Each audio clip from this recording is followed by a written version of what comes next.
সমাবেশ মিটিং আমরা শেষ করতে পারি। এই জন্য সকলের সহযোগিতা কাম্য। আমরা কেউ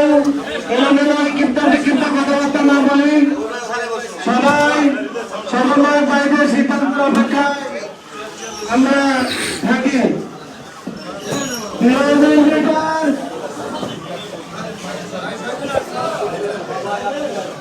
দীর্ঘদিনের নির্যাতিত বিতাড়িত স্মৃতিপ্রাপ্ত ভাই বোনেরা, আপনারা জানেন দীর্ঘ 3 মাস ধরে আমরা আমাদের জীবন দিয়ে চেষ্টা করেছি আমাদের চাকরিকে স্থায়ী করার জন্য। আমাদের সমন্বয় ভাইয়েরা এমন কোন দরজা নাই যেখানে করোনা হয় নাই। আজকে সারা বাংলাদেশে সেই স্বৈরাচার শাসক বিদায় হওয়ার পর থেকে সারা বাংলাদেশের যত কারখানা আছে সকলেরই নির্যাতনের কিছু চিত্র, কিছু দাবি দেওয়া ছিল। তারা এই সরকারকে পেয়ে, জনগণের সরকারকে পেয়ে সেই দাবি দেওয়া উপস্থাপন করে তাদের দাবি দেওয়া পূরণ হয়েছে। কিন্তু অত্যন্ত দুঃখের বিষয়, আমরা নির্বিচার হতভাগা শ্রমিক, আমরা আমাদের জীবন দিয়ে চেষ্টা করে দীর্ঘ 3 মাস অক্লান্ত পরিশ্রম করে যুদ্ধ চালিয়েছেও আমাদের ন্যায্য অধিকার, আমাদের ন্যায্য দাবি, আমাদের চিঠি থেকে স্থায়ী চাকরি আমাদেরকে দেওয়া হয় না এখনো। এই জন্য আমাদের সামনের দিনগুলো আমাদের আরো ভয়াবহ এবং কঠোরভাবে আন্দোলনে নামতে হবে। আমাদেরকে আগের মতো কারো কোথায় আমরা সেই আন্দোলন থেকে আর ফিরে আসার সুযোগ আমাদের থাকবে না। আন্দোলনে আমরা কাপড়ে কাপড় করে নামবো,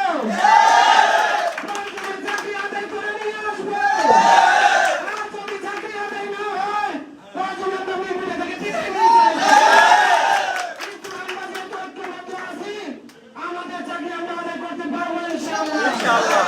আমাদের মাননীয় চেয়ারম্যান সাহেব বারবার আমাদেরকে বলেছেন তোমরা 10 দিনের সময় দাও, আমরা তোমাদেরকে আশ্বাস দিচ্ছি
ইনশাআল্লাহ।